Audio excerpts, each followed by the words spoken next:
imagine? A lot of nonsense just do happen in this country. These guys will just be opening their mouths. They don't even know that the whole world is watching them. The whole world is hearing them. Things that we are not supposed to be hearing. Those are the things that will be coming out of these people's mouth. And when you think of how much they are being paid at the end of the day to come and be talking this nonsense and rubbish, you just be wondering. You can imagine this former MPA boss Hadiza Bala Usman is saying that Amechi ensured a removal from office because she didn't give him birthday gifts.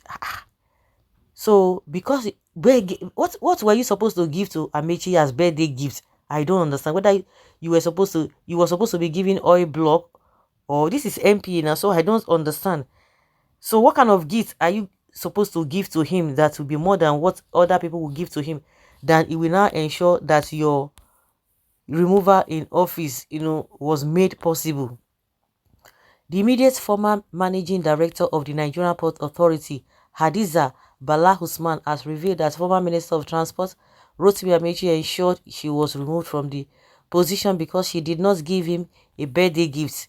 Usman, who made the revelation in a new book released on Tuesday titled Stepping on Toes, My Odyssey at the Nigeria Port Authority, said that many notable Nigerians met with Amechi in an attempt to resolve the issue between them shortly after she was asked to step aside in May 2021, but all the efforts failed.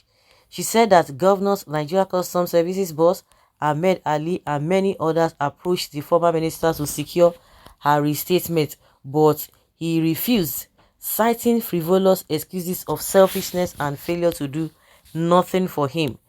Interest groups and leaders of the All Progressives Congress APC also tried to intervene.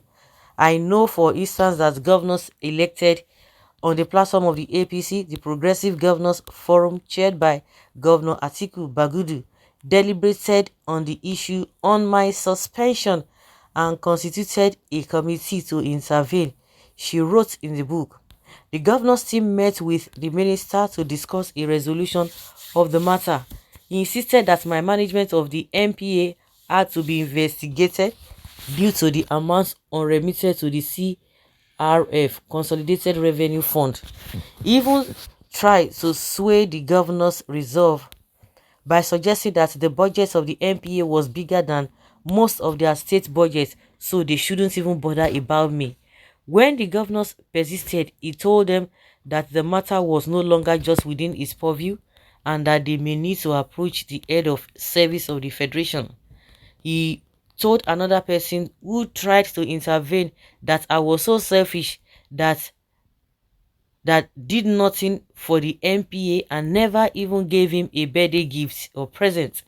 The Controller General of the Nigeria Customs Service, Colonel Ahmed Ali, retired, also made efforts to resolve the issue by intervening at various levels. She further revealed in the book that Amechi attempted to implicate her with bogus charges of non-remittance of operating surplus of the MPA into the Consolidated Revenue Fund, of which, according to her, the probe panel at the end of its prolonged investigation never found her guilty of the allegations levied by Amechi. She explained that on May 5th, 2021, I took an early morning flight to Abuja to honor an appointment. The meeting ended early enough for me to catch a 2 p.m. flight back to Lagos. It was at this time that I learned that the president had approved that I should step aside as MD on the recommendation of the Minister of Transportation.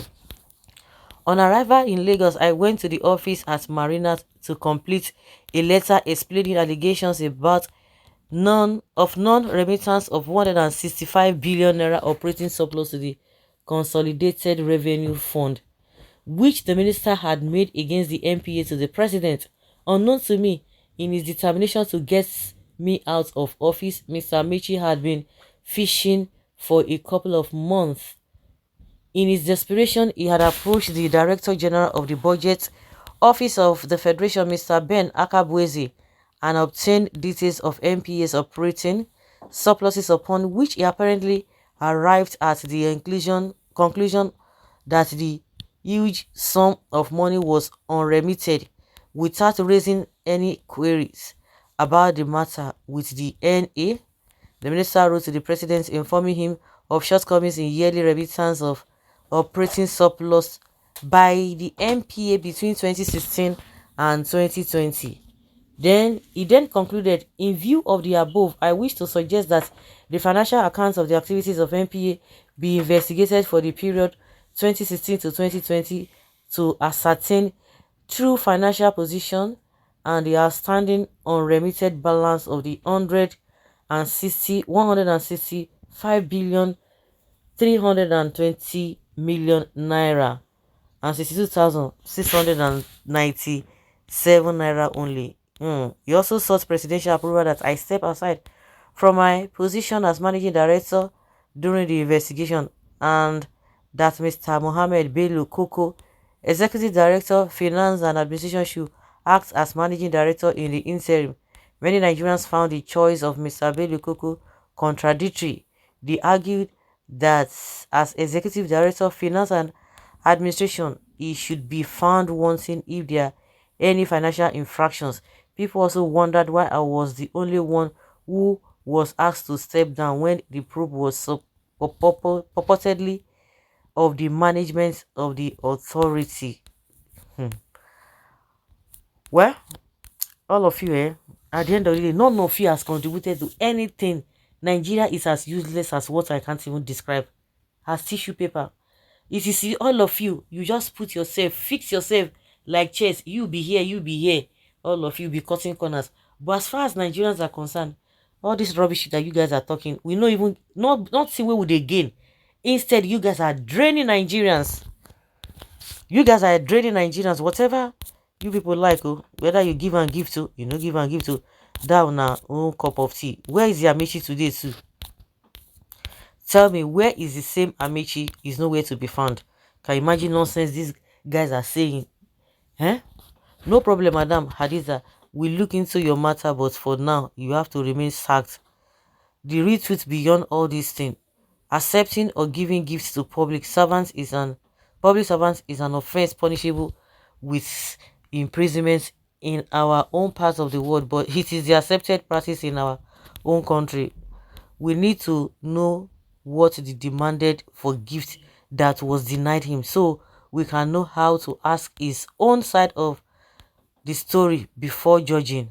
Chai Amici like better thing. Birthday gift ke madam talk true.